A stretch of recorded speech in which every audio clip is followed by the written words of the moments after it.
Howdy there, fellow humans.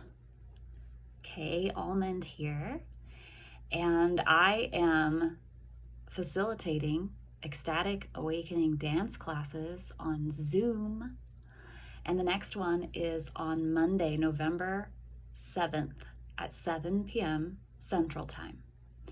And I'm inviting you to come and have a transformative journey in your body, in your heart, settling your mind, and bringing yourself back into remembrance of your natural state and feeling that joyous flow of energy and creativity and freedom that is your birthright.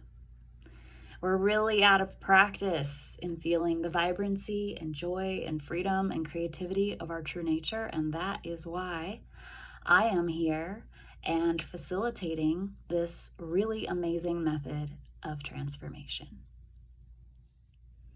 So, Ecstatic Awakening Dance, what is that? Well, I want to tell you a little bit about it because either you hear that and you're like, oh my God, that sounds amazing. I don't even know what it is, but I'm in. Or the other extreme is that sounds really intimidating and a little crazy and wild, and what are you even doing anyway? And I don't think so. So I want to speak to those of you that aren't immediately excited. This is a personal inner journey. Yes, we're moving our bodies. Yes, we're dancing around without any rules. There's no steps. It's just listening to your body and letting it move intuitively and organically to music.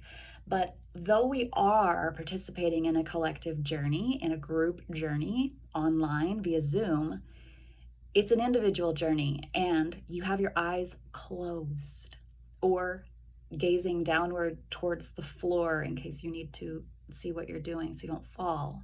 But either way, the point is that your focus is directed inside the whole time, other than when I instruct you to come back into the present moment to listen to some instructions.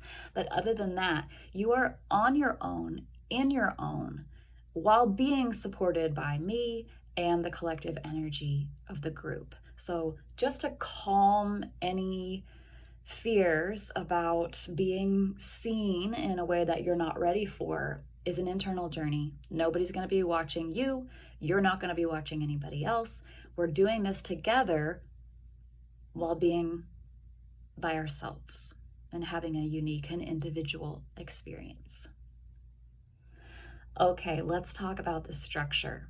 Ecstatic Awakening Dance has 5 stages that we move through. First is the warm-up. The second is the shake. The third is the free dance. The fourth is Shavasana, or the let go. And the last stage is a closing meditation. In the warm-up, not only are we gently introducing movement throughout our body, primarily we are gathering our attention from all the places that we are habitually plugged into all day, every day, and we're gathering our awareness back into the body, back into the present moment, connecting with our breath, and moving from the feet all the way up to the top of the head, becoming really present throughout the entire body while gently starting to warm up. Then we take it further with the shake, which thoroughly warms the entire body because we start with our feet planted on the ground. We introduce a gentle bounce through our knees, which allows us to begin feeling this shake throughout the entire body. And as it grows, it can come up through your entire body and into your arms and hands. So full body shake that lasts for 10 or 15 minutes. And the shake is really, really powerful and not to be underestimated and really, really important. It releases through the entire fascial system. It increases blood flow. It improves the flow of lymph throughout your body, which aids in detoxification. It is literally the act of letting go. So if you've ever been frustrated because someone told you to just let it go, and you're like, what does that even mean? If I could do that, obviously I'd be doing that. Well, this is a way that you can actually let go using your physical body. So shaking is the act of letting go, which is such a relief because all mammals shake. And in the wild, there are no animals that suffer from PTSD because after they have a stressful or traumatic event, they literally shake and convulse until which resets their nervous system to come back into homeostasis. Now, it's different for humans and some domesticated animals. In our childhood, growing up, in our adulthood, whatever, life is challenging. When we are exposed to trauma or toxic environments and we literally can't do anything about it, then we suppress those negative emotions and they get trapped inside of us and create tension and stress on every level of our being. And it's not until we are blessed and fortunate enough to find some way to begin undoing that damage. And shaking is a wonderful, simple, free, easy way to begin gently loosening the stress patterns, the resistance patterns, the tension and trauma in our body.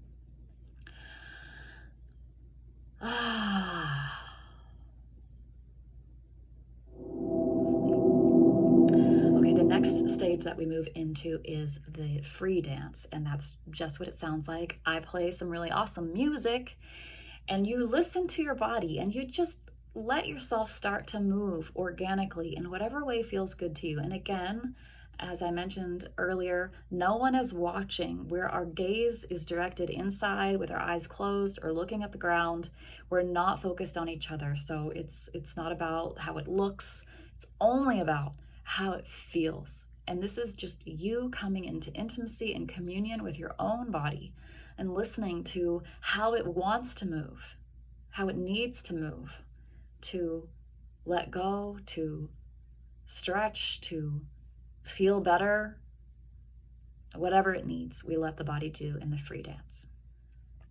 After we're done with that, then we drop down to the ground or on your couch and you lay on your back and you just let go.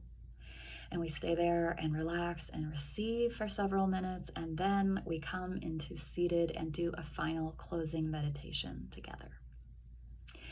So that's the basic structure. I hope that breaks it down in a helpful way and maybe allows it to feel a little less intimidating if you were feeling that. And if you were already excited, I hope that you feel really, really ready to go and prepared to have an experience.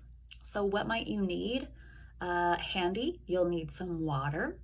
You will need enough space so that you feel like you can move around comfortably. You actually don't need that much space. The more the better, I guess, just because it's fun to be able to really let go if that feels like what you want to do. But I have done this, like in a hotel room on the side of the bed between the window where there's not a lot of room. Like you can do it in a small space. You don't need a lot. You just have to adjust your movement. So if you don't have like a big clear room, don't let that stop you. You can do it. It does feel better to have more space, but don't let that stop you if this is something that you're interested in. Water, space, your body, your willingness, your presence, your receptivity to have a surprising experience, to be delighted by the inner and outer adventure that you've chosen to have. I think that's really it. You can also light a candle or incense if you want to make it a little bit more sacred. We do set an intention during the dance as well, so we'll be using that as an act of either releasing or manifestation, what you want to welcome what you want to let go of. I supply the music, and we're gonna have a great time. You're going to get a benefit from it. There's no way that you can't. Even if you decide at the end, it's not your thing, you will get the benefit of having tried something new. And your body's gonna feel better whether you actually like it that much or not, because you're moving your energy and you're giving yourself a novel experience. So I hope that you will consider joining me. It's really wonderful. Send me a message if you have any questions or concerns, and I hope to see you there.